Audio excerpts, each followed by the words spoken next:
일단 하기 전에 앞서서 그 교재를 좀 나눠드릴게요. 이거는 이제 그 재현이 건데 숙제용입니다. 숙제용. 알겠죠? 그 답지는 여기 있고요. 답지는 제가 저기 넣어놓을 거예요. 저동준 거기에다가. 알았죠?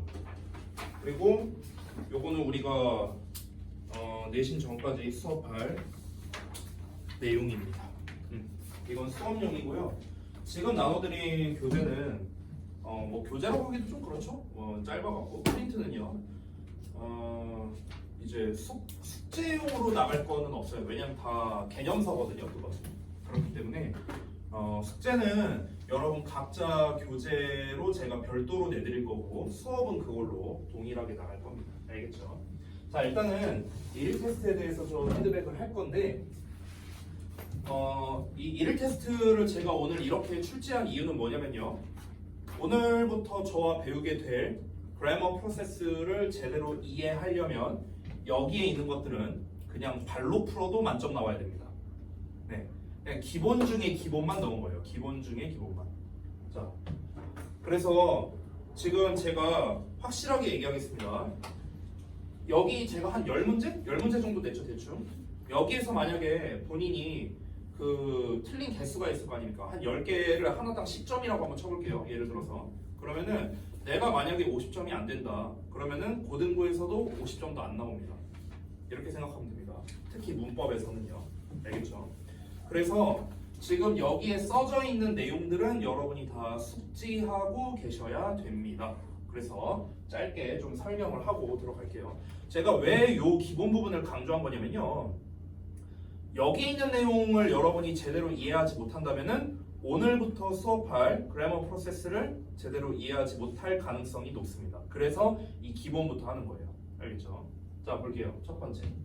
자, 명사는 문장에서 무슨 역할을 하는가? 우리가 흔히 많이 얘기하는 것들이죠. 주목보 역할을 한다. 이렇게 알고 있어요. 근데 내가 4가지로 쓰라 했습니다. 그래서 여러분은 대부분 주어, 목적어, 보어까지 썼는데 또 뭘 하지? 이 생각을 분명히 했을 거예요. 바로 뭐냐면요. 동사의 목적어와 전치사의 목적어. 이 녀석입니다. 목적어라는 녀석은요. 애초에 두 종류가 있고요. 동사의 목적어와 전치사의 목적어. 전치사 뒤에는 명사가 나오는데 그때 그 명사를 우리가 전치사의 목적어라고 부릅니다.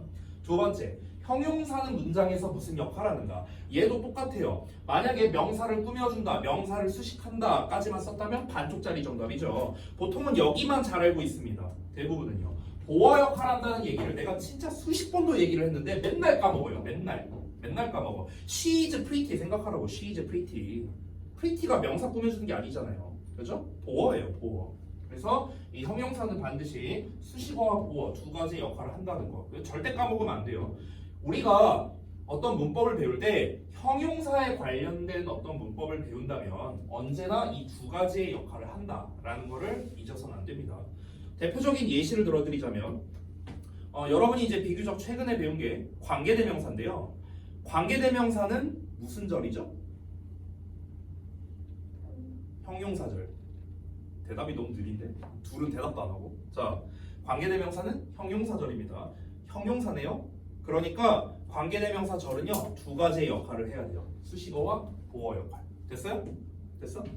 형용사는 두 개라고요. 자, 분사 있죠. 분사. 현재 분사, 과거 분사. 분사는 품사가 뭘까요? 큰일 났는데? 이거 그래머 프로세스 못 하겠는데요, 여러분? 지금 마치 내가 3 곱하기 6이 뭐야? 이거 물어본 수준인데 지금 답이 안 된 거거든요. 야, 3, 6, 8 이것도 지금 답이 안 되는데 지금 내가 배우고자 하는 거는 3차 방정식인데요. 이거 어떻게 하려고 그래요, 여러분? 다시 볼게요. 자, 다시 질문. 분사는 품사가 뭐죠? 하은아, 분사는 품사가 뭐야?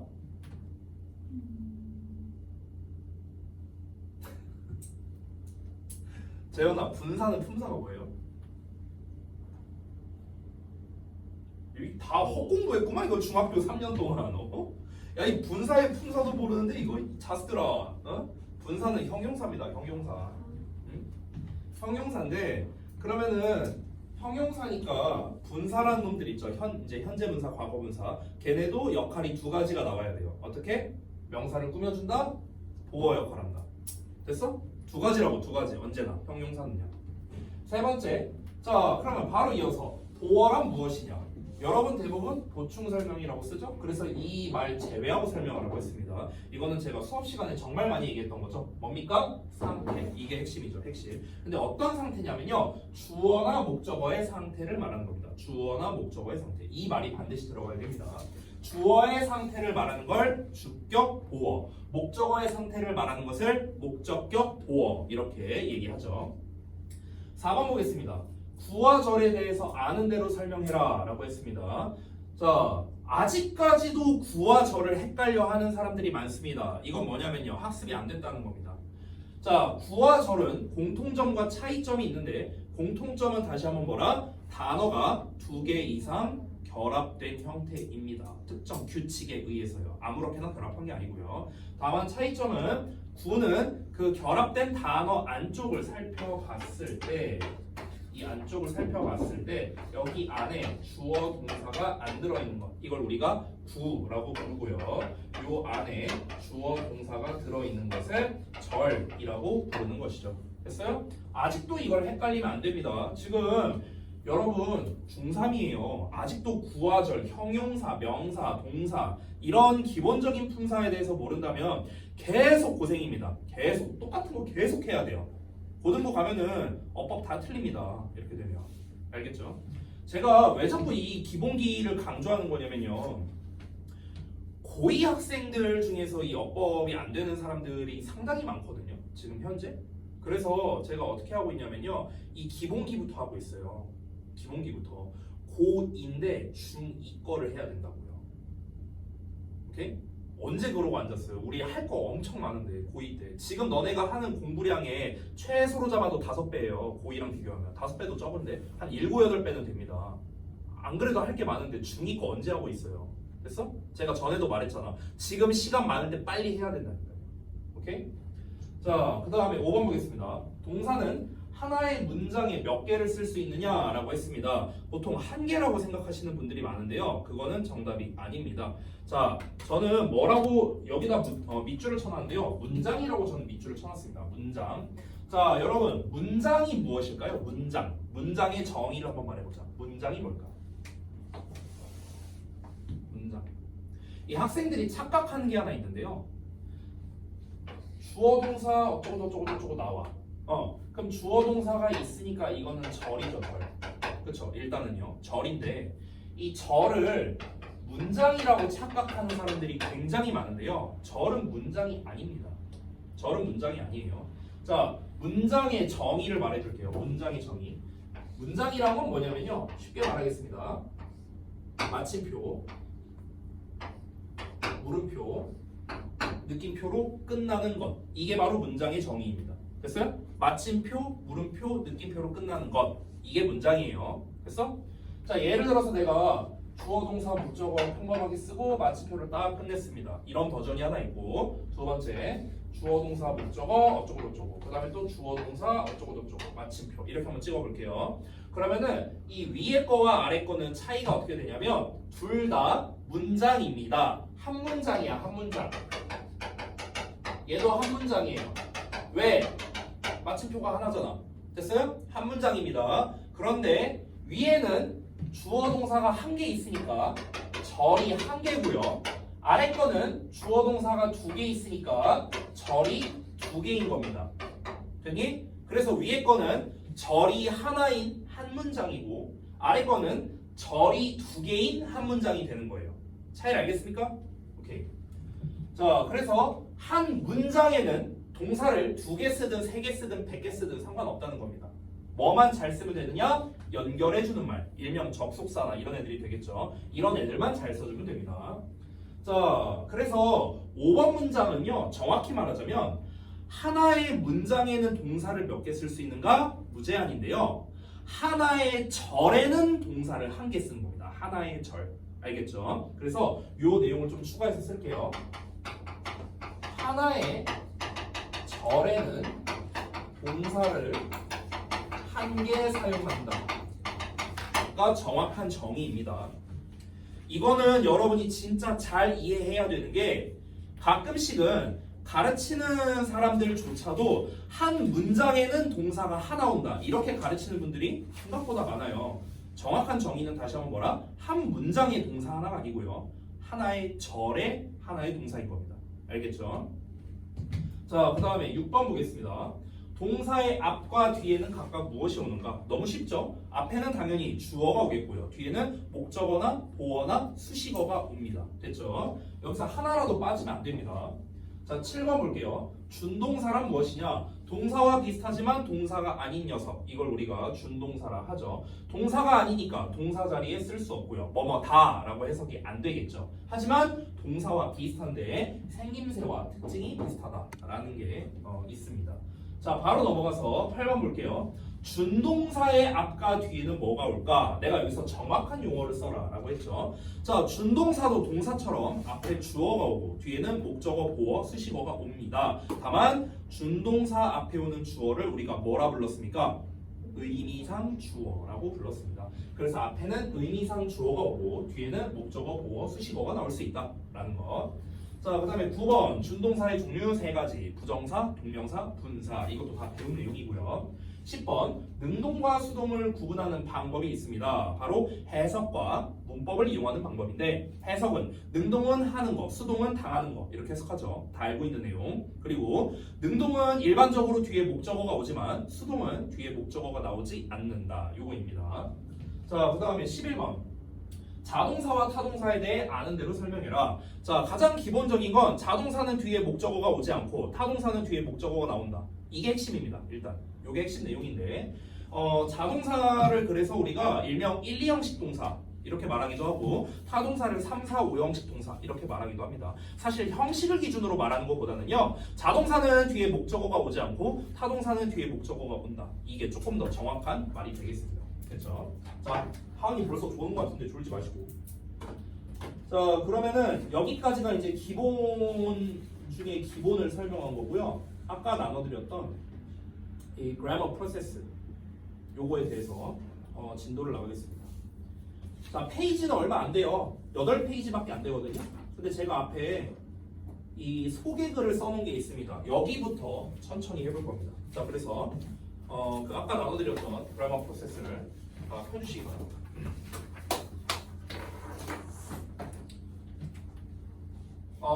이거는 진짜 오리지널리티 그 자체입니다. 어떠한 교재도 참고하지 않았고 다 제가 손수 그동안 이제 학생들을 가르쳐 오면서 만들어낸 짧은 교재인데요.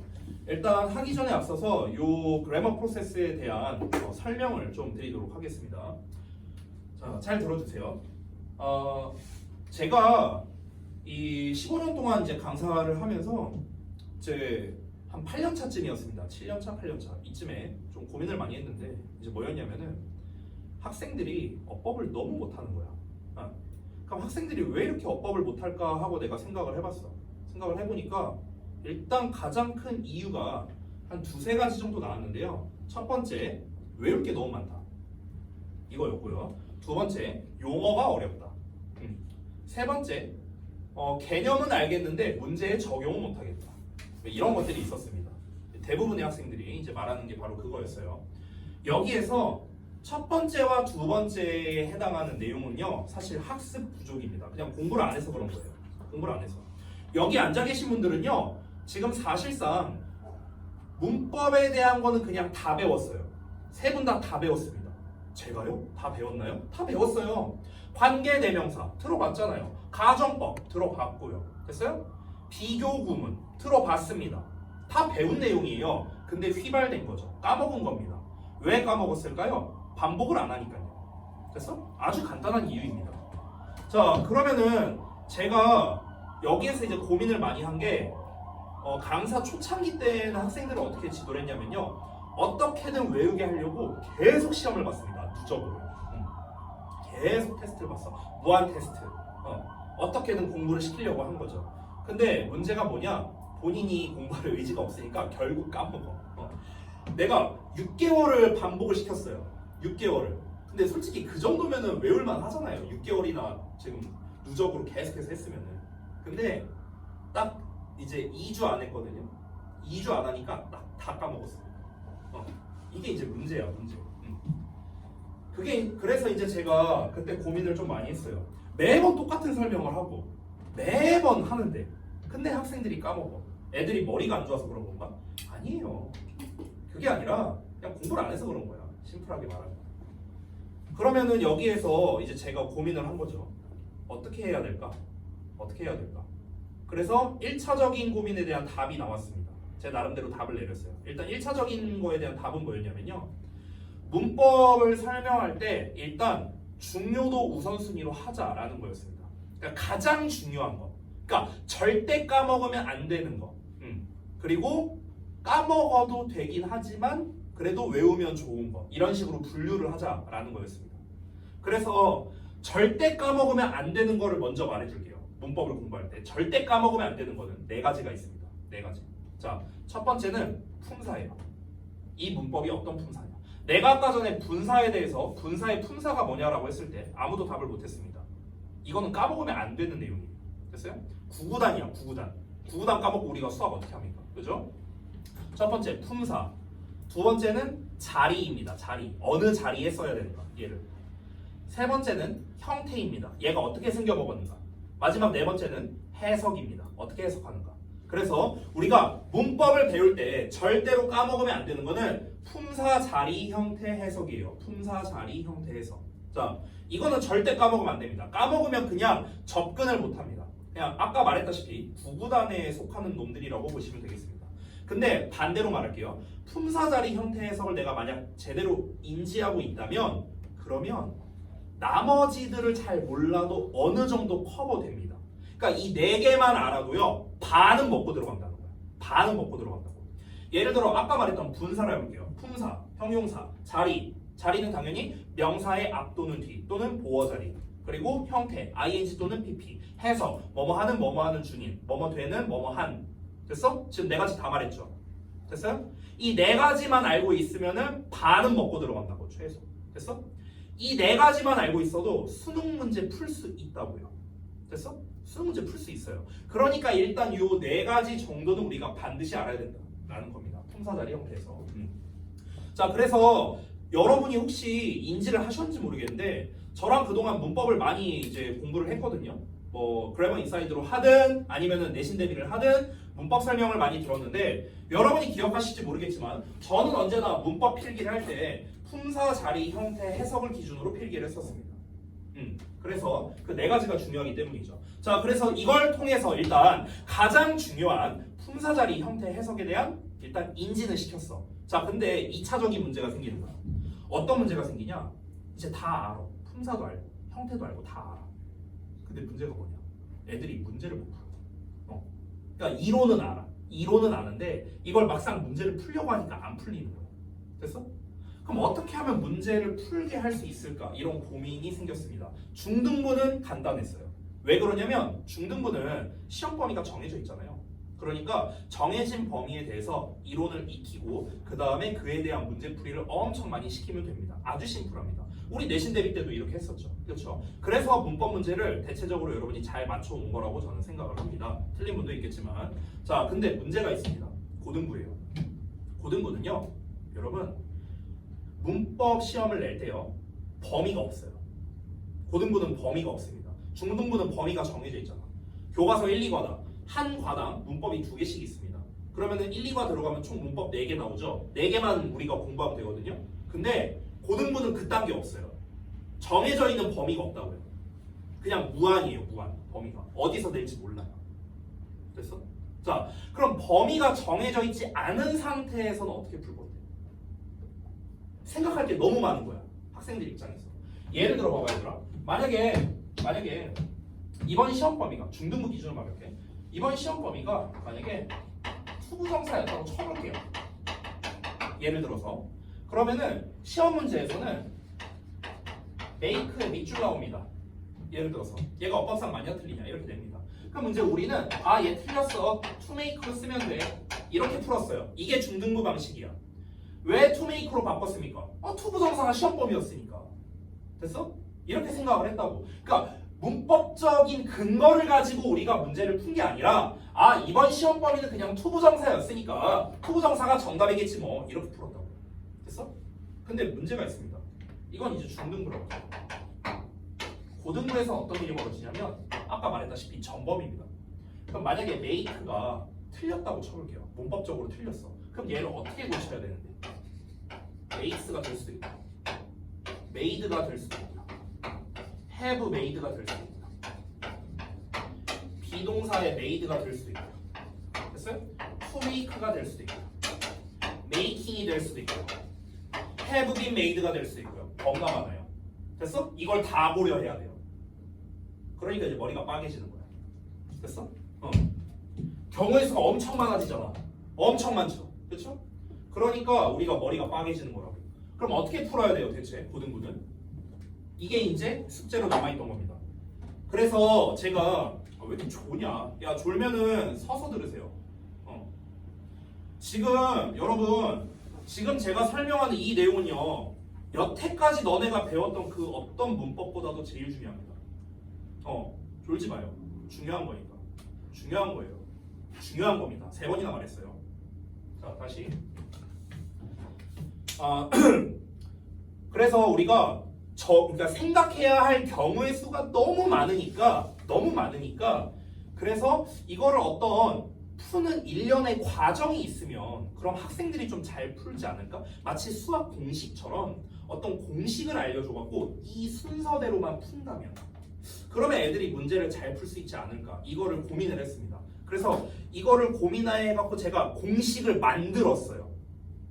근데 이게 굉장히 오랜 시간이 걸렸습니다. 그러니까 변수가 없어야 되거든요. 공식이라는 건 변수가 있으면 안 되잖아. 그래서 변수 없는 공식을 만들다 보니까 시간이 되게 오래 걸린 거야.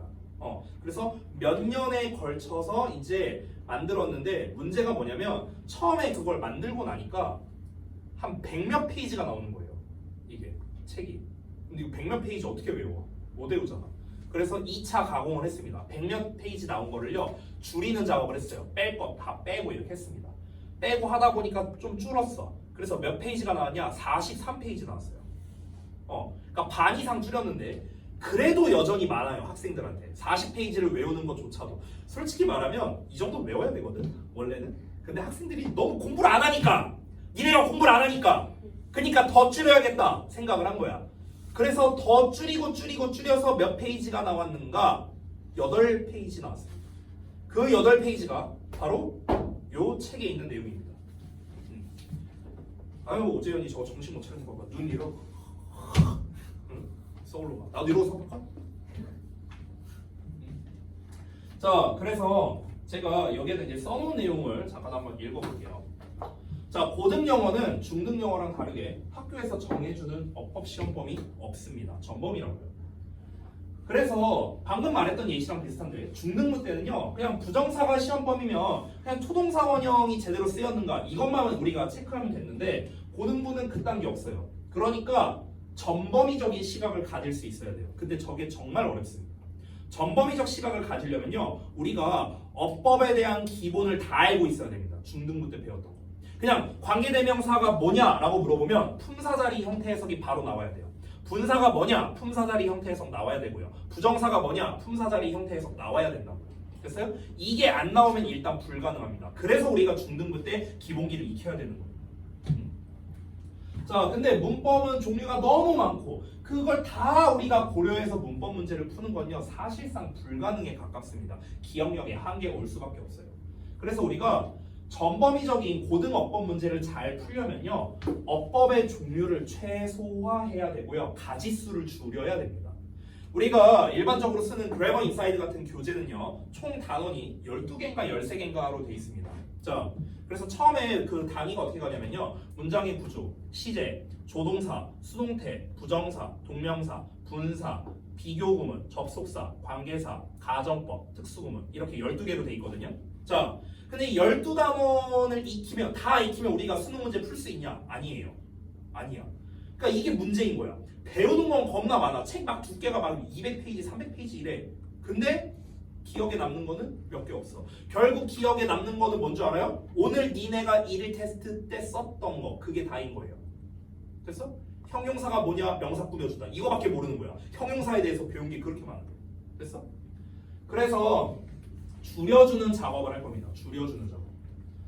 자, 그래서 제가 이 교재에서 이제 고민한 게 뭐냐면요. 첫 번째, 어법의 종류를 어떻게 줄일 거냐. 최소 12단원 나오잖아. 그렇죠? 자, 이 12단원을 미리 말할게요. 저는 몇 개로 줄였냐? 3개로 줄였어요. 3개로. 두 번째, 각 어법별로 그러면 어떻게 문제를 풀어야 되는가. 그래서 이런 것들에 대해서 좀 고민을 해갖고 만들었습니다. 자, 여기에 있는 8페이지, 8페이지밖에 안 돼요. 이건 외워야 됩니다. 완벽하게 이해하고 암기해야 됩니다. 여기 있는 내용입니다. 대신에 제가 여러분께 약속드릴 수 있는 게 있습니다. 이 그래머 프로세스를 제가 언제부터 했냐면요. 그렇게 오래되지 않았어요. 완성된 게 얼마 안 됐거든요. 약 4년 전쯤에 완성됐습니다.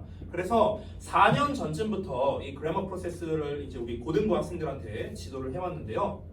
일단 확실한 거는 이거를 제대로 익힌 사람 중에서 어법 문제 못 푸는 사람을 전 본 적이 없습니다. 없어요. 단 한 명도 없습니다. 제대로 익혔다는 전제에서.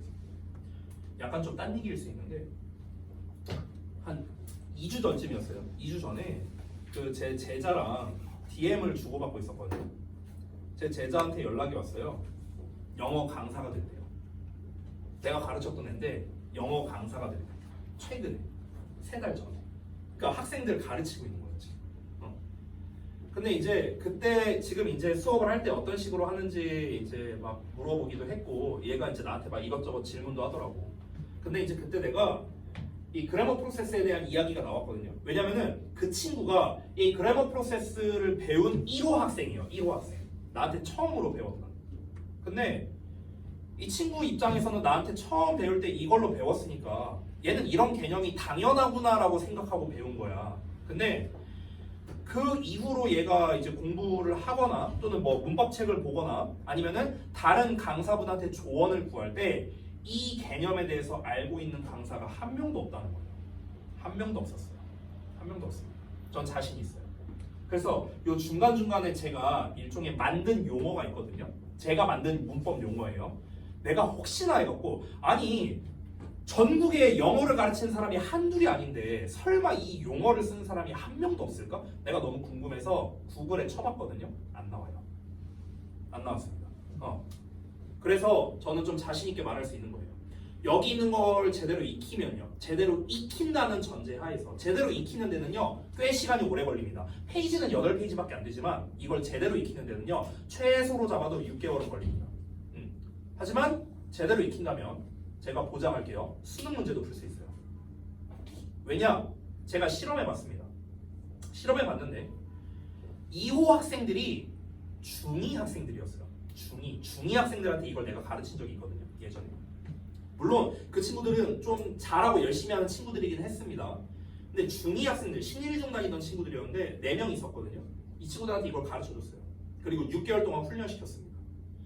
6개월 뒤가 언제였냐면요. 12월 달이었습니다. 12월 초였는데요.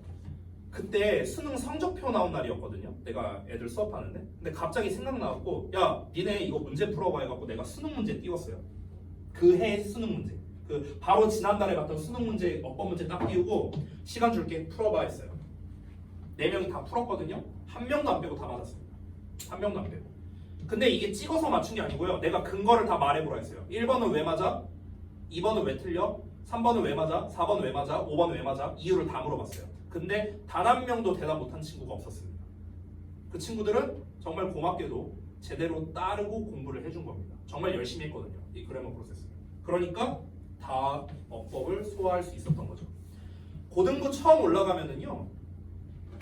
고등학교 1학년 때 학교마다 차이는 있지만 어법 문제가 어느 정도 나오냐면요. 문법이 객관식 2개, 서술형 하나. 이게 약간 국룰이에요.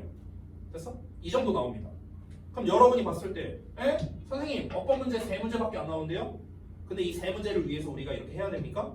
네. 왜 그러냐면 이거를 다 합치면 점수가 11점 정도 됩니다. 이거 다 합치면요. 3문제 합치면 11점이에요. 11점. 근데 이 11점이면요. 등급이 바뀌는 점수입니다. 좀 심하면 등급이 2개 바뀔 수도 있어요. 그러니까 이걸 맞추면 1등급인데 틀리면 3등급 될 수도 있다는 겁니다. 11점이라는 점수는 엄청나게 큰 차이거든요. 근데 학생들이 나 그만 졸아라. 나 지금 몇 번 얘기하냐. 졸리면 내가 서서 들으라고 아까 얘기했잖아. 똑같은 얘기 자꾸 하게 할래? 자, 다시. 폰 끊기잖아, 자꾸. 자, 다시 볼게요. 제가 그 전에 2년 전에 고1 학생들 대상으로 한번 조사를 해본 적이 있는데 그때 50명 정도 있었거든요. 거기에서 1등급이 4명 나왔어요. 2등급이 한 10몇 명 나왔었고요. 그래서 그 학생들 시험지를 제가 다 조사했습니다. 다 조사를 해본 결과 그럼 1, 2등급 학생이 한 15명 정도 있었죠. 이 15명 학생 중에서 어법 문제를 틀린 사람이 딱 한 명 있었습니다. 한 명. 나머지 14명은 어법 문제에서 틀린 사람이 없었어요. 결국 무슨 말이냐? 어법 문제는요. 내가 1, 2등급을 받고 싶다면 당연히 맞아야 되는 문제라는 거예요. 당연히 맞아야 되는 문제. 그래서 어법을 틀렸는데 1등급 받은 애는 저는 일단 본 적이 없습니다. 본 적이 없어요. 그래서 여러분 어법은 당연히 맞춰야 되는 문제고 제가 최대한 간결하게 전달하려고 노력을 많이 했습니다. 이 교재에서요.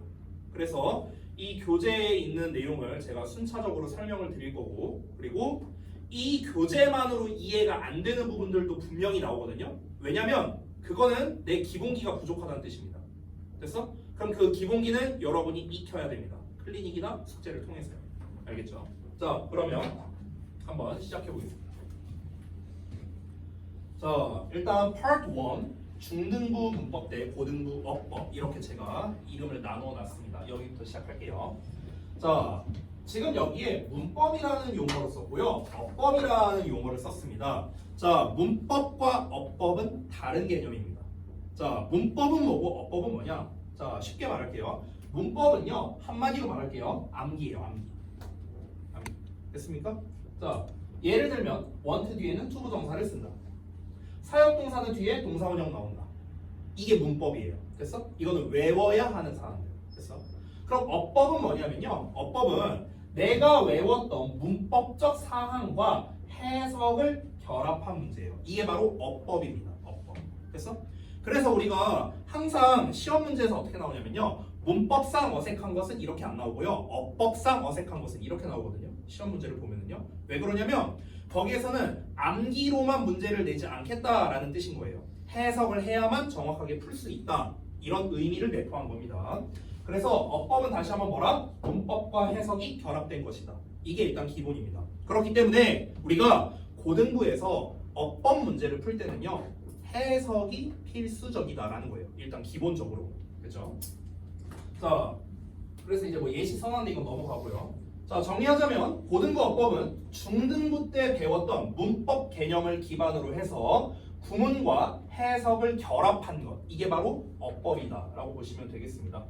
자, 그래서 우리는 이제 중등부 때 문법을 다 익혀야 됩니다. 자, 100% 다 익힐 수 없다고 했어요. 그건 불가능합니다. 불가능에 가까워요. 그러니까 어떻게 해라? 핵심은 꼭 기억해야 된다고. 핵심. 아까 말했던 핵심 4가지 뭐라 했지 내가?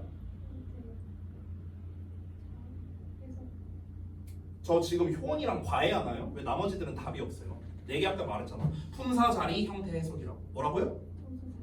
품사, 자리, 형태, 해석이라고. 하은이는 말을 좀 모르나? 하은이만 말해봐. 뭐라고? 품사, 자리, 형태, 해석. 됐어? 이 4개가 필수라고요. 필수. 됐어? 이거는 꼭 익혀야 된다는 거야. 꼭. 이렇게 점검해봐도 됩니다. 얘들아. 내가 지금 문법을 잘하나? 잘 못하나? 이게 좀 가늠이 안 될 때가 있어요. 그러면은 스스로에게 질문을 던져보면 됩니다. 내가 품사, 자리, 형태, 해석을 다 알고 있는가? 내가 관계대명사를 제대로 이해했나? 그럼 관계대명사의 품사, 자리, 형태, 해석을 내가 다 말할 수 있는지를 스스로에게 질문해보면 돼요. 만약에 품사, 자리, 형태, 해석 중에 하나도 답을 못한다. 단 하나라도 답을 못한다면 공부가 안 된 겁니다. 알겠죠? 자, 그래서 파트 2로 바로 넘어가겠습니다. 고등부 기출 어법. 자, 여기부터가 이제 본격적인 내용이에요. 잘 들어주세요. 자, 다시 말하지만 고등부는요 전범위로 출제됩니다. 정해져 있는 범위가 없어요. 그럼 우리가 고려할 게 너무 많겠죠. 그렇죠? 근데 그렇지 않아요. 그렇지 않습니다. 내신이든 수능이든 상관없이 어법 문제에서 나오는 건 정해져 있어요. 정해져 있어요. 나오는 것들이. 이거는 고등부 시험뿐만이 아니라 얘들아 공무원 시험, 토익 시험 다 마찬가지예요. 나오는 게 정해져 있습니다. 그래서 제가 아까 말했다시피 저는 고등부에서 나오는 어법을 총 3가지로 분류를 했고요. 이 3가지에 따라서 일종의 풀이 공식을 만들었습니다. 이런 식으로 풀이를 하면은 맞출 수 있다. 됐어? 그래서 이에 대해서 제가 우선순위를 둬서 다음과 같이 이제 정리를 한 겁니다. 지금 제가 1순위, 2순위, 3순위라고 썼는데 이 순위는 뭘 뜻하는 거냐면요. 얼마나 많이 나오냐, 즉 빈출도를 말하는 겁니다. 자, 그러면 모든 영문법에서 가장 시험에 많이 나오는 1순위는 압도적으로 동사 관련 어법입니다. 동사 관련 어법. 출제 비중이 50%가 넘습니다. 엄청 많이 나오죠. 자, 그 다음에 2순위가 절에 관련된 어법입니다. 출제 비중이 약 30%가 넘고요. 세 번째는 저는 기타로 퉁쳤습니다. 여기서 말하는 기타는 뭐냐면요. 동사 관련 어법도 아니고 절 관련 어법도 아닌 것. 그 나머지입니다. 나머지. 그걸 저는 그냥 기타로 퉁쳤습니다. 그럼 기타에 뭐가 엄청 많겠죠. 그렇죠? 근데 그거 다 합쳐봤자 20% 정도밖에 안 됩니다. 됐어요? 물론 고2 때부터는요. 이 기타가 조금 비중이 올라갑니다. 그래서 절보다는 좀 더 많이 나오거나 아니면 얘랑 비슷한 정도로 이제 빈출됩니다. 하지만 압도적으로 동사 관련 어법은 굳건하게 50% 이상 나옵니다. 그렇죠? 자, 그러면 이제 우리가 이제 배울 거는 뭐냐면요. 동사 관련 어법은 뭐고, 절 관련 어법은 뭐고, 그럼 기타에는 뭐가 있는데 이걸 이제 하나씩 알아보면 되겠죠. 자, 이거를요 제가 오늘 하루 만에 이걸 다 설명할 수 없습니다. 생각보다 설명하면 길어지거든요. 그래서 오늘의 목표는 동사 관련 어법을 일단 익히자, 이거를 목표로 잡겠습니다. 자, 그러면 다음 페이지 넘어가 볼게요. 자, 가봅시다. 동사 관련 어법입니다. 자, 동사 관련 어법이 뭐냐? 이 개념부터 알아야겠죠? 동사 관련 어법은 뭐냐면요. 그냥 간단합니다. 심플하게 할게요. 동사처럼 생겼어. 그럼 동사 관련 어법이에요. 됐어? 동사처럼 생기면 다 동사 관련 어법이에요. 제가 아까 전에 make라는 형태를 썼었는데, 자, 이 make라는 녀석을 우리가 동사의 원래 형태, 즉 동사 원형이라고 부르죠. 그럼 이 동사 원형 말고요. 다르게 한번 변형시켜 봅시다. 자, 니네가 아는 대로 한번 불러봐. 막 그래. to make, making. 그 다음에 뭐라고요? 잘 못 들었어. made. 자, 또 바꿔봐. 생각나는 대로 막 써봐. 막 말해봐.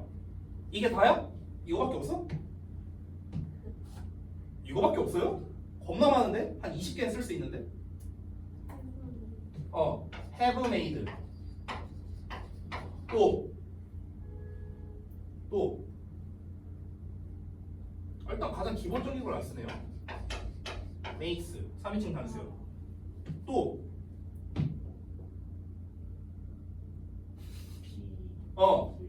be made. 또 한 30개 쓸 수 있을 것 같은데. be made가 뭐야? 수동태잖아. 그럼 be making도 있지 않을까요? 진행형? 그렇죠? 또 뭐라고? 또 뭐 있을까?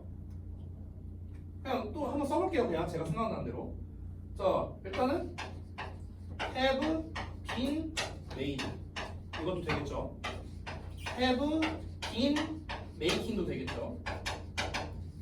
됐어? 일단 완료형으로 다 썼고요. 심지어 had로 써도 됩니다. 그렇죠?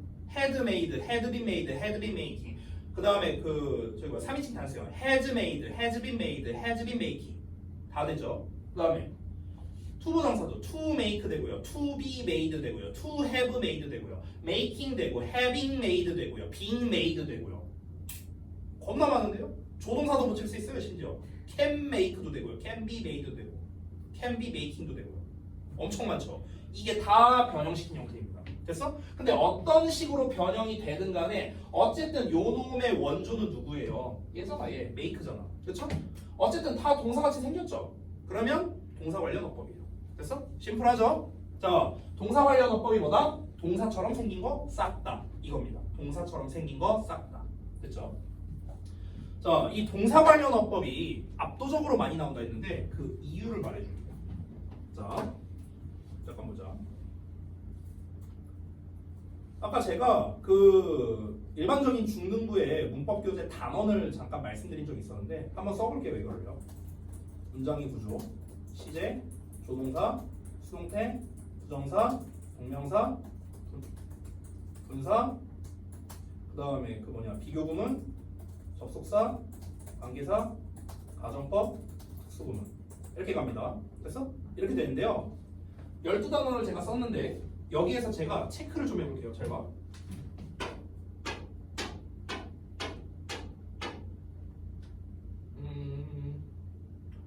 여기까지만.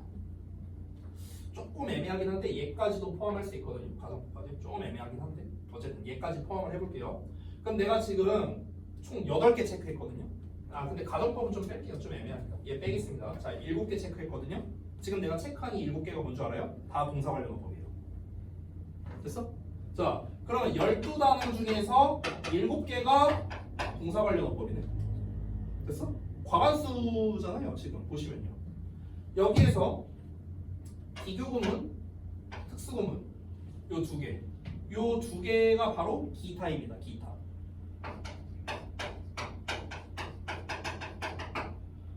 접속사, 관계사, 가정법.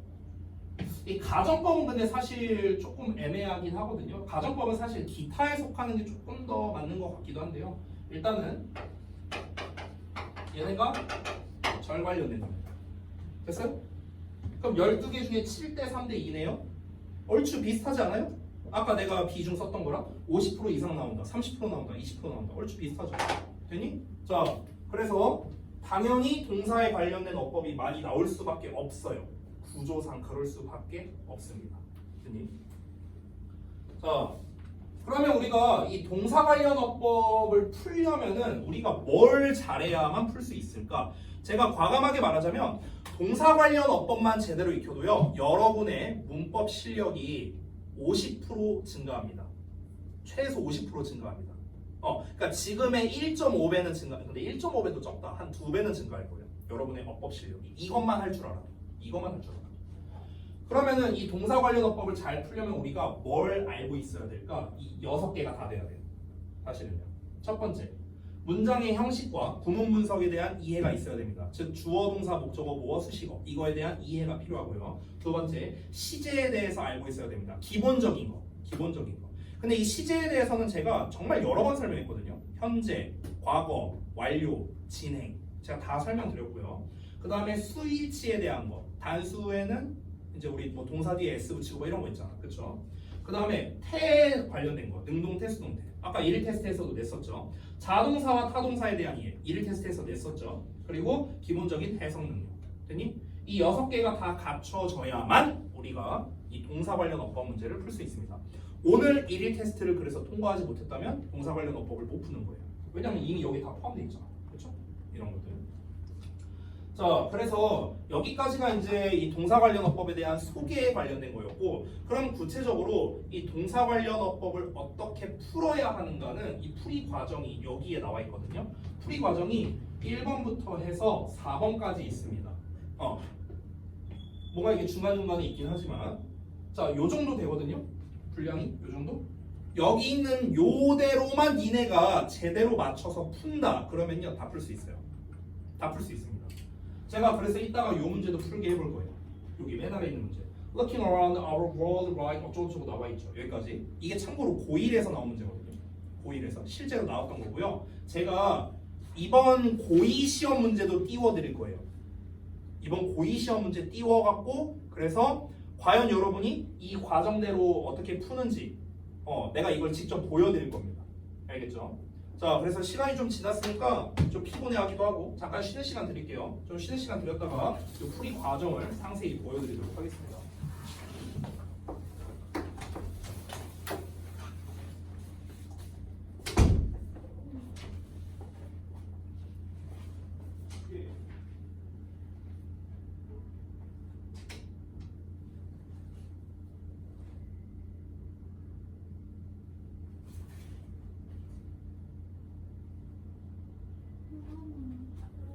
졸업사진 컨셉 뭐 할 거예요?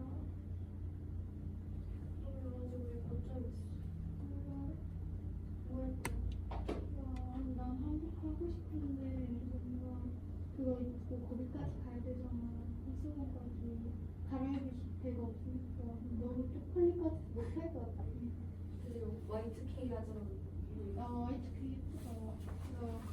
그막 오빠 졸업사진 그런 거 보는데 Y2K도 예쁘고 아니 한국 진짜 예쁘고 한번 예쁠 것 같긴 한데 그거 입고 가는 그거 입고 하루 종일 돌아다니려면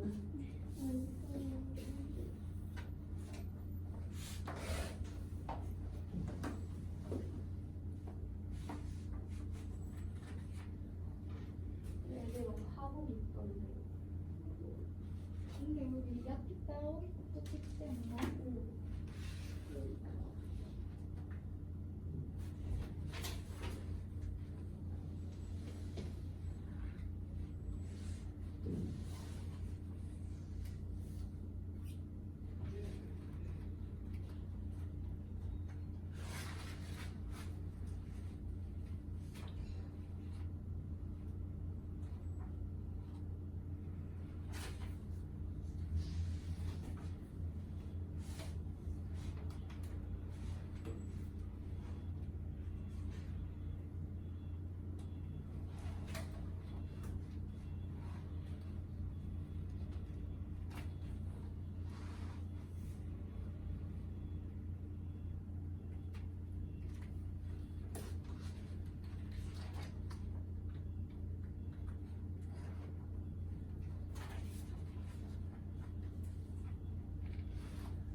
자, 시체들 일어나시고. 자, 풀이 과정 한번 보겠습니다. 같이 걸으시고. 갑니다. 자, 동사 관련어법 어떤 과정으로 푸는지 한번 보도록 하겠습니다. 이게 이론만 보면은 잘 와닿지 않을 수 있거든. 그래서 이론을 보고 그 다음에 실제 문제풀이도 보여줄 거야. 가볼게. 자, 일단 첫 번째, 밑줄이 쳐 있는 단어나 구가 포함된 문장의 시작 지점과 끝 지점을 표시한다. 자, 이게 뭔 말이냐면은, 자, 예를 들어서 밑줄에 make가 쳐져 있어. 동그라미 3번 이렇게 있다고 쳐볼게. 그러면은 얘가 포함된 문장이 있을 거 아닙니까? 앞뒤에 어쩌고 저쩌고 이렇게 문장이 있을 거 아니에요? 이렇게 마침표로 끝났어. 그러면은 시작되는 지점, 그럼 여기가 시작 지점이겠죠? 그리고 여기가 끝나는 지점이겠죠? 이렇게 표시하는 소리예요. 알았어요? 왜냐면요, 여기에 밑줄이 쳐져 있으면 여기만 보면 돼요. 여기만. 이 바깥쪽은 볼 필요가 없습니다. 알겠지? 그래서 여기를 먼저 표시하는 거야. 자, 두 번째, 가장 중요한 겁니다. 밑줄 친 부분이 동사 자리인지를 확인합니다. 얘가 동사가 맞냐 아니냐, 여기서부터 출발하는 거예요. 모든 동사 관련어법. 알겠죠? 자, 그러면 선생님, 얘가 동사 자리인지 아닌지를 어떻게 알아요? 자, 잘 봐봐. 한 문장에 동사는 몇 개가 나올지 알 수가 없다고 했죠. 무제한이라 했습니다. 근데 한 가지를 제가 더 첨언할게요.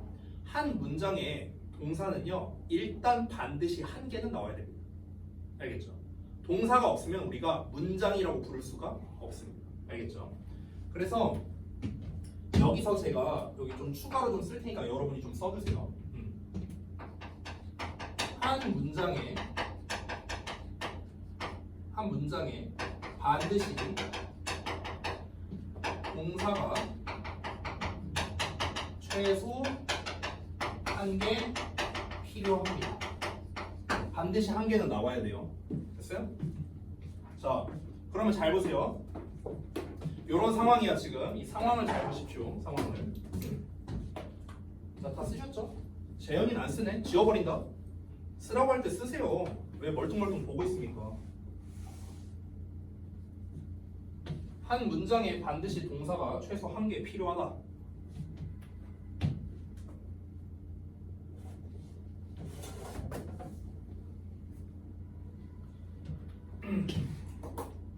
자, 좀 더 구체적으로 말해주겠습니다. 이 상황으로 보여줄게요. 잘 보세요. 자, 이 상황이야. 지금 이 make가 동사인지 아닌지는 아직은 확정이 안 됐습니다. 자, 그러면요, 얘를 제외하고 나머지들 한번 살펴보세요. 나머지를 살펴봤는데, 살펴보니까 동사가 없어. 예를 들어서 나머지에 동사가 없어. 그럼 여기는 무슨 자리라는 거야? 얘가 동사 자리가 맞다는 거예요. 됐어? 왜냐면은 동사는 반드시 한 개 나와야 되니까. 알겠니? 자, 그런데 만약에 딴 자리에 동사가 있다고 쳐보겠습니다. 자, 동사가 있어. 그러면은 여기는 어떨까? 동사 자리일 수도 있고 아닐 수도 있는 거예요. 자, 봐봐. 여기에 만약 동사가 나왔어. 그럼 여기에도 만약에 동사를 쓰려면요, 연결고리가 있어야 돼요. 연결고리. 됐어? 이 연결고리가 있어. 있으면은 동사 자리가 맞고요. 연결고리가 없어. 없으면 동사 자리가 아닌 거예요. 이해돼요? 뭔 말인지? 오케이? 자, 그러면은 잘 봐봐. 동사를 2개 쓰고 싶어. 그럼 연결고리가 1개 필요하죠. 동사를 3개 쓰고 싶어. 그럼 연결고리가 2개 필요하고. 동사를 4개 쓰고 싶으면 연결고리가 3개 필요합니다. 자, 그러면은 동사가 4개인데 연결어는 3개죠. 그쵸? 그러면 동사의 개수에다가 1개를 빼봐요. 그러면은 뭐가 됩니까? 연결어의 개수가 됩니다. 맞습니까? 그래서 제가 여기다 써놨다시피 동사의 개수에다가 하나를 빼면 연결어의 개수가 된다라고 써놨습니다. 자, 그 과정을 다시 한번 읽어볼게요. 1번부터. 문장의 모든 동사에다 일단 표시를 하세요. 모든 동사. 이렇게 표시해. 여기도 동사 이렇게 나왔어. 자, 이 3개는 일단 동사야. 얘는 아직 동사인지 아닌지 몰라. 잘 봐봐. 요 상황이야. 지금 요 상황. 동사 지금 이렇게 확실하게 체크한 상황이야. 예를 들어서 얘는 아직 몰라. 동사인지 아닌지. 그럼 잘 봐, 얘들아. 만약에 얘가 동사가 아니라면 그럼 동사가 총 몇 개라는 거야? 3개라는 거잖아. 그럼 연결어는 몇 개 있어야 돼? 2개 있어야겠죠. 그쵸? 근데 만약에 얘가 동사 자리이려면 연결어가 몇 개 필요해? 3개 필요한 거예요. 이해돼요? 뭔 말인지? 이걸로 동사 자리냐 아니냐를 판단하는 겁니다. 됐습니까? 그래서 문장의 동사에다 표시를 다 끝내고요. 연결어에 표시를 하는 거예요. 연결어에. 자, 연결어 하나, 연결어 둘, 연결어 셋 이렇게 표시를 했어. 표시 다 했어. 연결어 3개 나왔네? 그럼 동사는 총 4개가 필요하네? 그러면 여기 동사 자리 맞구나. 이렇게 판단하는 거야. 이해돼? 됐어? 자, 그래서 이게 성립한다면은 여기는 동사 자리가 맞게 되는 겁니다. 이게 성립하지 않는다면 동사 자리가 아니겠죠. 됐어요? 자, 그래서 다시 정리해서 가보겠습니다. 자, 일단 동사 자리가 맞냐 아니냐를 판단하라고 했습니다. 그럼 둘 중에 하나겠죠. 동사 자리가 맞다 아니다. 둘 중 하나 나오겠죠. 자, 만약 동사 자리가 맞아요. 그럼 이제 우리가 신경 써야 되는 게 총 3가지입니다. 시제, 수, 해입니다. 됐어? 이걸 하나씩 따져보는 거야. 과거, 현재, 미래 중에 뭐일까? 단수일까? 복수일까? 능동일까? 수동일까? 됐어? 이 3가지를 하나씩 따져보는 거야. 되니? 이걸 하나씩 따져갖고 이제 최종적인 답을 고르게 되는 거야. 예를 들어 요 make가 동사 자리가 맞다 쳐볼게. 동사 자리가 맞아. 그러면 일단 시제를 먼저 따져봅니다. 근데 뒤를 보니까 yesterday가 써있어. 그럼 일단 과거 가. 과거 시제면은 수일치를 일단 따질 필요는 없지만 일단 따져볼게요. 앞에 주어가 나와 있어. 근데 주어가 단수예요. 그럼 오케이. 단수형이. 자, 능동수동 따져야 돼. 근데 이 능동수동을 따질 때 이 따지는 방법을 몰라. 능동수동 구분하는 법 몰라. 그럼 이제 틀려야 되는 거야. 그래서 내가 아까 1일 테스트에 문제를 낸 거예요. 능동수동 구분하는 법. 써보라고. 됐어? 가장 쉬운 방법은 능동 뒤에 목적어 오고 수동 뒤에 목적어가 안 온다. 이게 가장 일반적인 방법이죠. 그래서 뒤를 살펴봤더니 뒤에 목적어가 있어. 오케이. 그럼 얘는 능동형이구나. 됐어? 그럼 과거의 단수의 능동형이면 그럼 최종적으로 뭐가 돼야 돼? 정답이 made가 돼야 되는 겁니다. 됐어요? 이해됩니까? 이런 식으로 답을 도출하는 거라고. 되니? 과정 보이죠? 과정. 이 교재 이름이 그래머 프로세스야. 과정이 중요한 거예요. 알겠죠? 얘가 정답입니다. 이 정답을 도출하는 게 중요한 게 아니라 어떤 과정으로 갔느냐가 중요한 겁니다. 그래서 내가 지금 하나씩 얘기하는 거고. 자, 그러면 반대로 확인해 보니까 동사 자리가 아니야. 동사 자리가 아닐 수도 있어. 동사 자리가 아닌데 동사랑 비슷한 애를 써야 되네? 그럼 뭘 써야 돼? 그렇지, 준동사 쓰라는 소리거든. 근데 여기서도 문제가 있어. 준동사는 종류가 3개나 있어요. 부정사, 동명사, 분사 3개나 있습니다. 근데 여기에서 제가 좀 팁을 줄게요. 어떤 팁이냐면요. 부정사, 동명사, 분사 중에서 가장 많이 시험에 나오는 거는요. 고등부 기준입니다. 가장 많이 나오는 건 분사입니다. 분사. 그래서 분사가 제일 중요한 파트예요. 3개 중에서. 됐어? 그래서 제가 저기다 써놨는데요. 준동사 중에 하나를 써야 되는데 어떤 준동사를 써야 하는지가 일단 중요해요. 부정사를 쓸지 동명사를 쓸지 분사를 쓸지가 중요합니다. 근데 이때 제가 뭐라고 써놨냐면 밑줄 쳐 있는 형태를 기준으로 문제를 풀면 된다. 이렇게 써놨거든요. 밑줄 쳐 있는 형태를 기준으로 풀어라. 이게 무슨 말이냐면요. 예를 들어볼게. 아까는 내가 make를 밑줄 쳐놨는데 예를 들어서 내가 made를 한번 밑줄 쳐볼게요. 이렇게 했어. 그럼 얘들아, made라는 거는요 둘 중 하나거든. 과거형 동사일 수도 있고요, 아니면 과거 분사일 수도 있죠. 둘이 똑같이 생겼잖아. 그렇죠? 자, 근데 우리가 확인을 해보니까 동사 자리가 아니야. 그럼 일단 얘 탈락이잖아. 동사 자리가 아니니까. 그렇죠? 그럼 남은 거는 pp죠. pp. 분사죠. 분사. 그러면 원래 준동사는 부정사, 동명사, 분사가 있는데 밑줄 쳐 있는 형태가 분사형이잖아. 그럼 분사를 기준으로 문제를 풀으라는 소리예요. 이해돼요? 만약에 to make의 밑줄이 쳐져 있어. 이렇게 쳐져 있어. 근데 우리가 확인해 보니까 동사 자리가 아니야. 그럼 준동사 써야 될 거 아니야. 근데 밑줄 쳐 있는 형태가 to 부정사네. 그러면 여기서 to 부정사가 맞는지 아닌지를 확인해 보면 된다고요. 됐어요? 이렇게 밑줄 쳐 있는 형태를 기준으로 풀면 된다. 되니? 근데 일반적으로 준동사를 가지고 시험에서 가장 많이 나오는 건 능동, 수동 구별 문제입니다. 얘도 결국에 태예요. 태 무별하는 문제가 제일 많이 나와요. 그러면은 얘도 풀이 방법 똑같습니다. 뒤에 목적어가 있네, 능동. 목적어가 없네, 수동. 됐어요? 이런 식으로 문제를 푸는 겁니다. 됐어? 이게 과정이에요. 됐어? 자, 이게 답니다. 이게 끝이에요. 이게 동사관련어법 풀이법입니다. 여러분, 이거를 너네가 제대로 할 수 있다면 너네 중등 문법 교재 7단원을 패스한 거예요. 7단원. 무려 7단원을 패스한 거예요. 이것만 할 수 있다면. 자, 아래에 있는 문제 푸는 과정을 보여드릴게요. 정답을 맞추는 게 중요한 게 아니라 했어. 과정을 잘 보세요. 잘 봐. 이렇게 나왔어. 문장이. 여기에 밑줄 쳐져 있어. 어법상 만약들이야. 자, 여러분 책 보지 말고 앞에만 봐봐. 앞에만 봐봐. 맨 먼저 내가 뭐 하라 했지? 표시부터 하라 했어요. 표시. 됐어? 표시했어요. 그 다음에 뭐 하라 했지?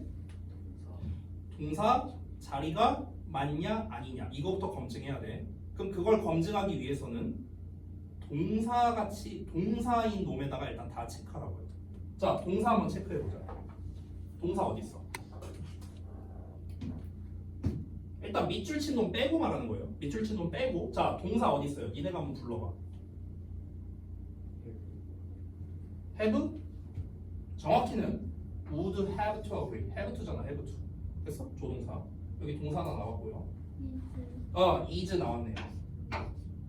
됐어요? 자, 동사 다 체크했습니다. 더 없죠 나머지? 자, 그 다음에 뭐 해야 되죠? 연결어 찾아야 됩니다. 연결어. 자, 연결어 한번 찾아볼까?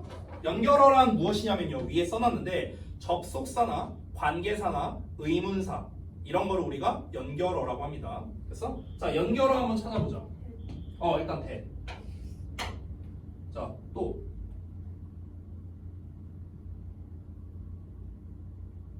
없어요? 있어 없어? 없습니다. 대밖에 없어요. 자, 그럼 잘 봐봐. 연결어가 한 개네. 그럼 동사 몇 개 필요해요? 2개. 2개 다 나왔네? 그럼 여기 동사 자리예요? 아니에요? 아니에요. 됐어요? 됐어? 동사 자리 아닌 거야. 여기까지 왔어? 자, 그럼 동사 자리 아니니까 준동사를 써야 돼요. 여기까지 왔죠?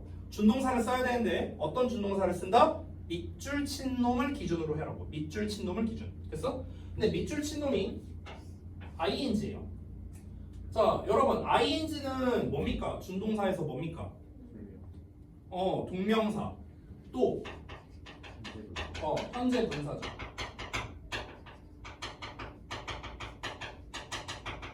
둘 중 하나야. 그럼 일단 둘 중에 뭔지부터 일단 우리가 먼저 검증을 해야 됩니다. 자, 검증하기 쉬운 게 일단 얘거든요. 동명사거든요. 얘를 먼저 검증해 볼게. 자, 문장 맨 앞이야 여기가. 맨 앞인데 명사를 썼어. 문장 맨 앞에 나오는 명사는 정체가 뭐예요? 뭐라고요? 주어잖아, 주어. 동명사라면 얘가 주어로 써야 되거든. 그럼 얘가 주어가 맞는지 확인을 해봐야겠죠? 주어 다음에 뭐 나와? 동사 나오잖아. 그쵸? 그럼 동사를 찾아봅시다. 동사가 여기 있죠. 그쵸? 자, 근데 이 동사 앞을 살펴보니까 I라는 주어가 있어요. 그럼 얘네 둘이 짝이네요. 그쵸? 이 동사를 볼게요. 요 놈의 주어는 어디 있죠? True happiness. 얘가 주어죠? 이렇게 짝이네요. 동사 2개 다 나왔는데 이 동사랑 짝이 되는 주어는 앞에 다 있습니다. 그럼 얘가 주어라면 얘랑 짝이 되는 동사가 있어야 될 거 아니야. 근데 없잖아요. 그쵸? 그럼 얘는 뭐예요? 동명사 아니란 뜻이에요. 이해돼요? 자, 그러면 나왔네요. 현재 분사입니다. 그럼 결국 밑줄 친 놈은 분사네요. 분사. 그럼 분사니까 무슨 문제다? 능동수동 문제입니다. 결국 문제 의도가 뭐냐면요. 이제 우리 문제 의도를 알았어요. looking slash looks 이런 문제입니다. 됐어? 자, 얘는 능동이고 얘는 수동입니다. 자, 능동과 수동을 구분하는 건 다시 한번 말합니다. 뒤에 목적어가 있냐 없냐를 보셔야 되고, 두 번째는 그 해석을 해봐야 됩니다. 근데 사실 능수동을 제대로 구분할 줄 아는 사람이라면 이 내용을 알고 있어야 되는데, 아까 1일 테스트에서 효원이만 이 내용을 썼더라고요. 바로 뭐냐면 자동사는 수동태가 안 된다라는 겁니다. 됐어? 근데 여러분 look이라는 단어는요 정말 대표적인 자동사입니다. 자동사. 됐어? 그럼 자동사는 뭐가 안 된다? 수동이 안 되거든요. 그럼 그냥 자연스럽게 탈락이어서 그냥 looking이 정답이 되는 거거든. 되니? 이렇게 풀어도 되고 해석을 해봐도 됩니다. Looking around the world right now. 자, looking around 내다보는 겁니다. 세상을 내다보는 거예요. 지금 당장 세상을 내다보면 I would have to agree. 내가 동의해야만 할 것이다. The true happiness is in short supply. 진정한 행복이란 짧은 지원에서 온다는 것을 뭐 이런 식으로 이제 우리가 해석을 할 수가 있는 건데요. 자, 그럼 어쨌든 최종적으로 루킹은 법적으로 문제가 없는 녀석이다. 이런 결론이 나오는 겁니다. 자, 지금 제가 푼 이 과정 보셨나요? 과정? 이렇게 푸는 거거든요. 자, 그러면 좀 더 실전적인 느낌을 한번 드려볼게요. 자, 실전 느낌을 위해서 제가 고등부 시험지를 보여드리겠습니다.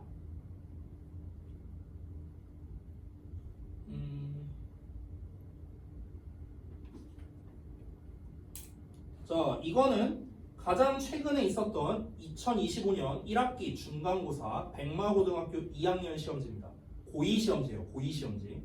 어떻게 푸는지 그 과정을 한번 잘 보시면 되겠는데, 자, 요 문제입니다. 조금 축소해야겠다. 이렇게. 자, 요 문제를요 볼 건데요. 자, 밑줄이 일단 얘는 좀 난이도가 있었던 게요. 배점 보이세요? 5.0. 참고로 얘네 학교 서술형이 배점이 3점이었습니다. 배점이 3.4점이었어요. 근데 객관식이 5점으로 나왔어요. 어렵다는 뜻이에요. 됐어? 자, 요 상태에서 지금 밑줄이 안 쳐져 있죠. 보시면요. 밑줄이 안 쳐져 있습니다. 이게 무슨 뜻인 줄 알아요? A번 여기부터 여기까지 중에 틀린 거 찾으라는 뜻이에요. 다 봐야 돼. 그러니까 한 밑줄만 보는 게 아니라 이걸 다 봐야 됩니다. 겁나 빡세죠. 그렇죠? 그래서 어려웠던 거예요. 근데 심지어 하나만 틀린 게 아니라 여러 개 틀렸어요. 모두 고르시오로 나왔거든. 됐어? 그래서 배점이 높은 거예요. 이렇게 나와요. 이게 고등부 문제야. 근데 밑줄이 5개가 아니에요. 어디까지 있습니까? A, B, C, D, E, F. F까지 있습니다. 6개 있어요. 6개. 됐어? 자, 그래서 이런 문제를 풀 때는요. 이거는 근데 지금 초기 단계에선 좀 풀기 어렵겠다. 이거 말고 딴 걸로 보여줄게. 잠깐만. 이거 난이도가 좀 높으니까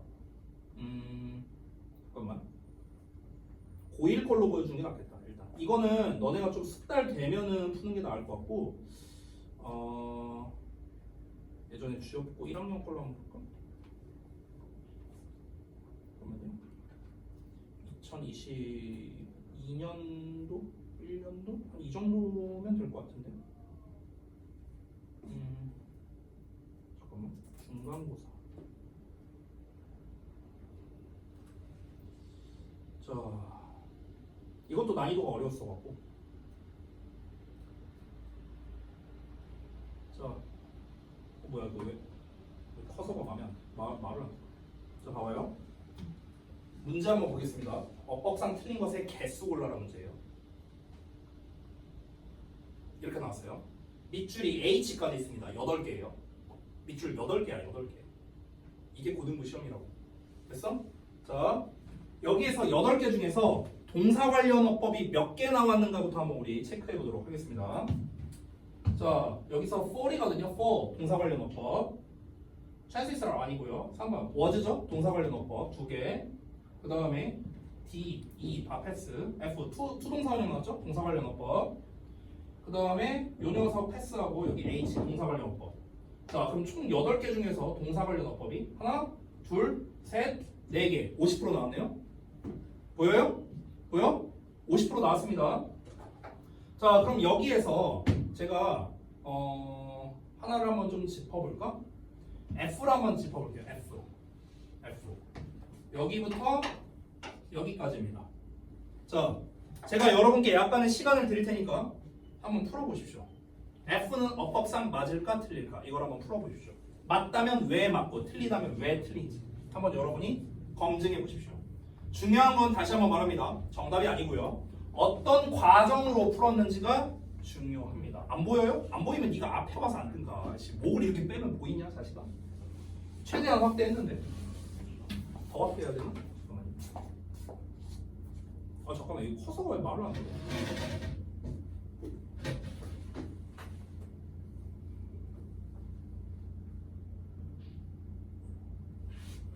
좀 더 확대했어요. 자, 그 많은 문제 중에서 F만 한번 풀어볼게요. F만 여기부터 여기까지입니다. 자, 증명하면 돼요, 여러분이. 보면서 해도 되고요. 보면서 하기 힘들면 쓰면서 해도 되고요. 알아서 하십시오. 자, 참고로 이거 하나 여러분이 확인하는데 제한 시간, 원래 권장 시간을 말해줄게요. 권장 시간, 고등부 기준. 권장 시간 넉넉하게 드리겠습니다. 20초. 20초가 넉넉한 시간이에요. 원래 이 너네가 그래머 프로세스에 익숙해지면 5초면 풀 수 있습니다.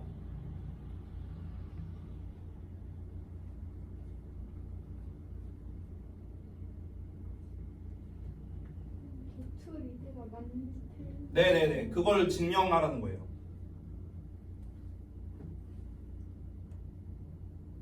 자, 지금 제 시계 기준으로 50분이거든요. 6시 50분. 제가 지금부터 1분을 더 드릴게요. 지금부터. 굉장히 많은 시간을 주는 겁니다. 그리고 맞는지 틀린지 한 분씩 여쭤보고 그 검증 과정을 한 분씩 여쭤볼 겁니다. 검증 과정. 과정이 중요하니까.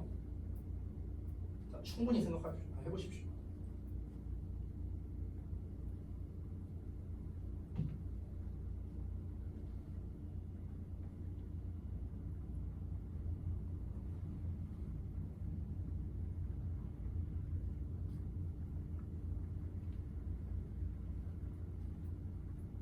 혹시 단어 뜻 모르는 거 있으면 알려드릴게요. artificial? 인공적인. 아니 요즘 같은 AI 시대에 artificial을 불러? AI가 artificial intelligence잖아요. 인공지능.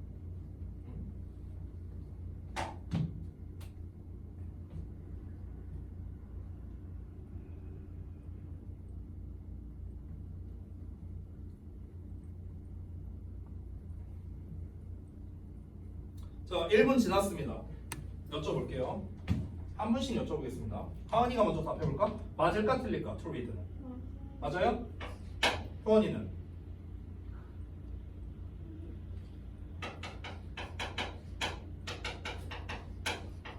그럼 재현이 먼저 볼까? 재현이는 어떻게 생각해? 맞아 틀려? 맞아요? 효원이는? 맞을 것 같아요? 뭐야? 똑바로 말하네. 맞아요. 맞아요? 자, 그럼 왜 맞는지가 중요하죠? 자, 이번엔 거꾸로 가볼까? 재현이가 한번 먼저 말해봐. 왜 맞아요, 제가? 어법상? 내가 알려준 프로세스 순서대로 얘기해야 돼요. 순서대로.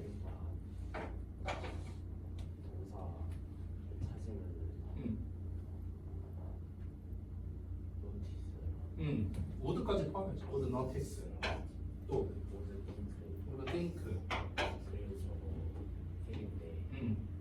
일단 저희 엔드 하나 있고 그리고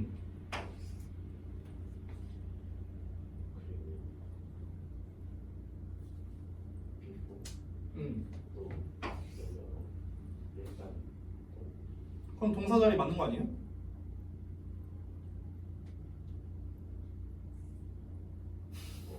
그럼 동사 자리잖아요. 연결어 2개니까 동사 3개 나와야 되잖아.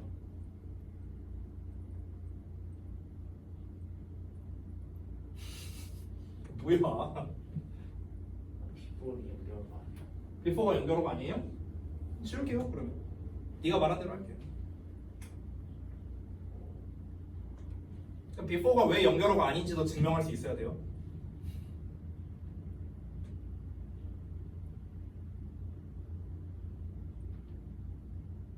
자, 그럼 잠깐 스탑. 자, 하은이 한번 얘기해봐. 여기까지 똑같아요? 네. 그럼 그 다음부터 한번 얘기해봐. 그리고 비포리 연결어가 아니니까. 왜 아닌데요?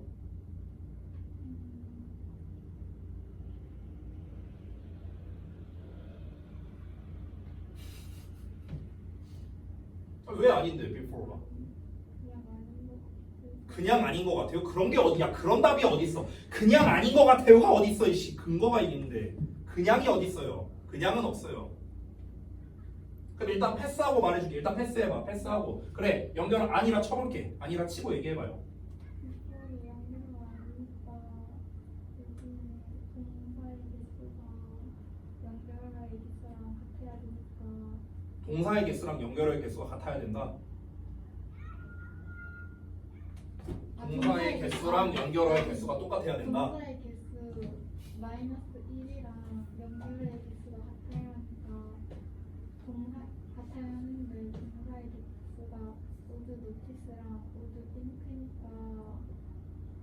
두 개라서 2 빼기 1 해서 연결과 n들 하나밖에 없으니까 네 없잖아요. 아 그게 다예요 지금 설명이? 지금 그게 다예요? 네, 그러니까 수 리드가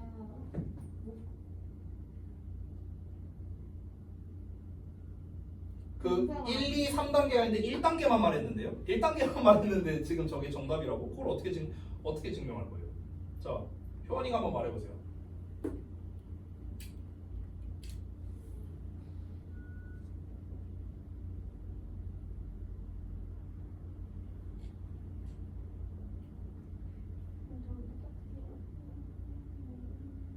뭐라고 중얼대는 거예요? 이렇게 말하지 말고. 자, 봐봐요. 제가 증명하는 과정을 보여드릴게요. 잘 보십시오. 일단 before는 연결어가 아니거든요. 근데 왜 아닌지 좀 이따가 얘기할게요. 좀 이따 얘기하고. 자, 여기까지는 다 맞아요. 동사가 두 개고 연결어 하나니까 여기는 동사 자리가 아닙니다. 동사 자리가 아니니까 투부정사가 답이라고요? 그걸 어떻게 알아요? 리딩이 답이 아니라는 거 뭐 있어요? 그건 어떻게 증명할 건데? 동사 자리가 아니면 준동사 써야 된다 했잖아. 그죠? 준동사는 부정사도 있고 동명사도 있고 분사도 있는데요? 세 개나 있는데? 근데 투부정사가 꼭 정답이라는 법이 어디냐고요? 그걸 증명해야죠. 됐어? 자, 밑줄 친 놈을 기준으로 생각하라 했습니다. 밑줄 친 녀석. 밑줄 친 놈이 투부정사잖아. 그렇죠? 일단 동사는 아니에요. 동사는 아니야. 그럼 여기다가 투부정사를 써도 되는가? 이걸 증명해야 돼. 투부정사를 써도 되는가? 그럼 그걸 어떻게 증명합니까? 가장 확실하면서 간단한 방법이 있어요. 뭐냐? 해석입니다. 해석. 그래서 내가 아까 처음에 얘기했는데 어법 문제는 해석이 필수다라고 얘기를 한 겁니다. 그럼 한번 해석을 해볼게요. Before using artificial light, 인공적인 빛을 사용하기 전에 책을 읽기 위해서 책을 읽기 위해 책을 읽을 수 있는 이렇게 해석할 수 있습니다. 또는 light를 수식해서요. 그러니까 책을 읽을 수 있는 인공적인 빛을 사용하기 전에 두 번 생각할 것이다. 뭐 이렇게 되는 겁니다. 됐어요? 뭐 비용을 한번 인지할 것이다. 뭐 이렇게 되는 거고요. 자, 그러면 다시 돌아가서 결국 여기서는 그러면은 하기 위해서든 뭐뭐 할 이든 어쨌든 투부정사 해석에 문제가 없습니다. 그래서 어법상 올바른 거예요. 됐어요? 해석으로 증명을 한 겁니다. 그럼 마지막으로 before는 왜 연결어가 아니냐? before는 접속사도 되고 전치사도 됩니다.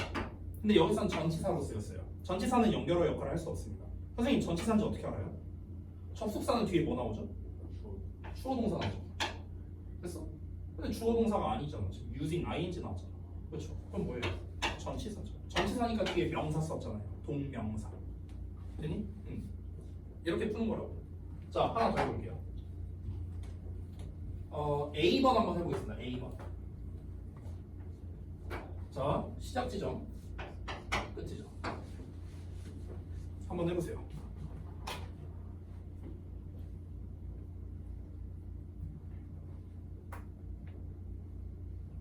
법상 맞을까 틀릴까?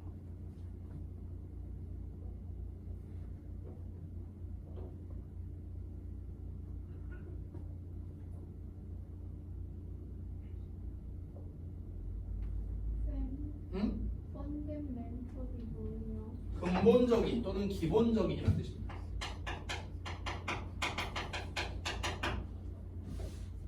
fundamental.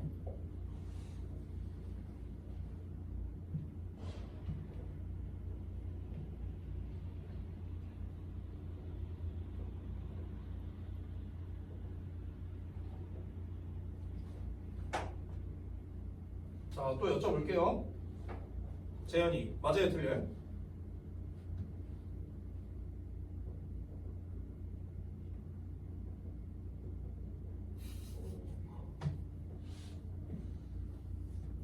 당장 내년에 니네가 보게 될 시험이에요.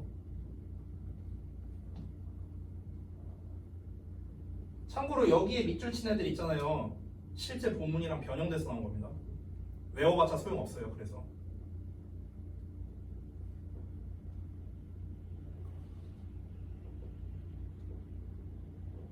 그러면 다음 효원이 맞아 틀려? 효원이 틀리다? 하은이는 틀려? 재현이는? 재현이도 틀리다? 자, 그럼 이제 과정이 중요하겠죠. 자, 일단 뭐부터 해야 돼요, 여러분? 동사 자리인지 아닌지를 먼저 점검해야겠죠. 뻘이니까. 자, 일단 얘는 아직 동사 자리인지 아닌지 모르는 상태고요. 동사 한번 찾아봅시다. 어디 있어요? 그렇지, can change. 자, 또 있나요? 없어요. 연결어 찾아보자. 연결어 있어요? 왜? 콤마요. 콤마는 연결 아닙니다. 콤마는 절대 연결 아니에요. 죽었다 깨나도 아닙니다. 알았어요? when입니다. when. 연결어가 있는데 동사가 한 개네. 동사 몇 개 필요해? 2개 필요하잖아. 그렇죠? 근데 얘는 일단 확실한 동사고 얘는 아직 모르는 상황이야. 그럼 일단 동사 자리가 맞아 틀려? 동사 자리 맞죠?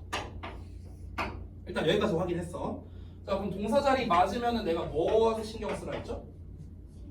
시제, 수, 해였어요.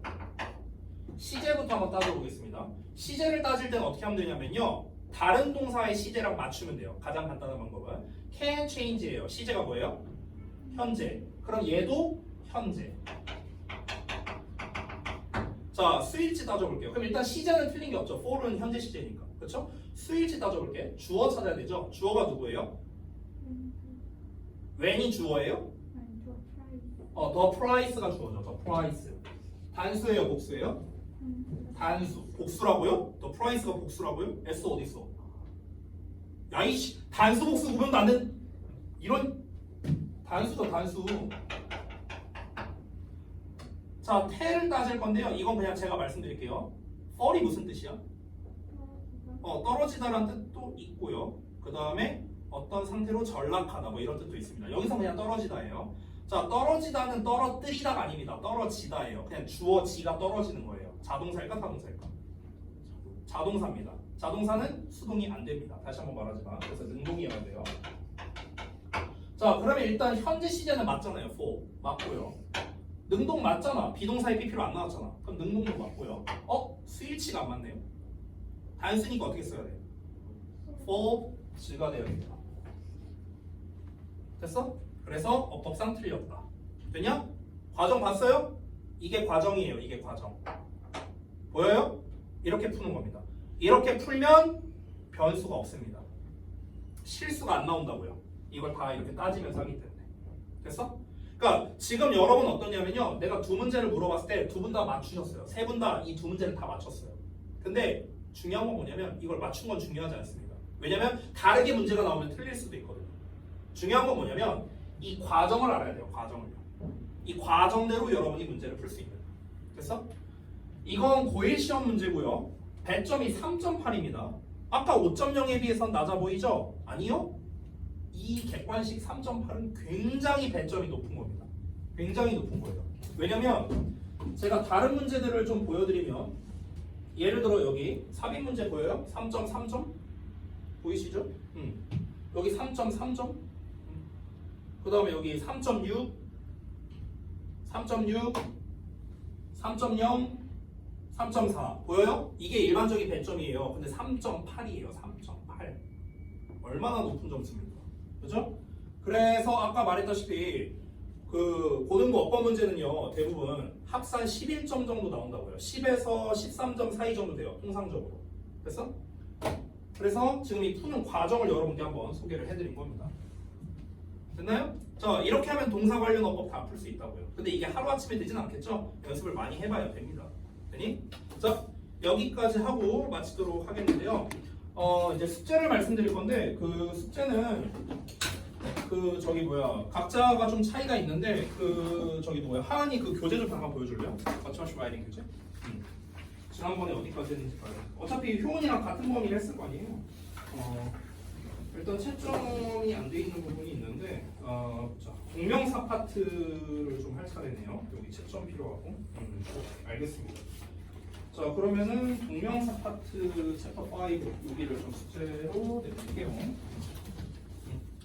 자, 그리고 그 숙제는 제가 정리해서 보내드릴 테니까 다음 시간까지 해주시면 되겠습니다. 네, 수고들 하셨고 이동하셔도 됩니다.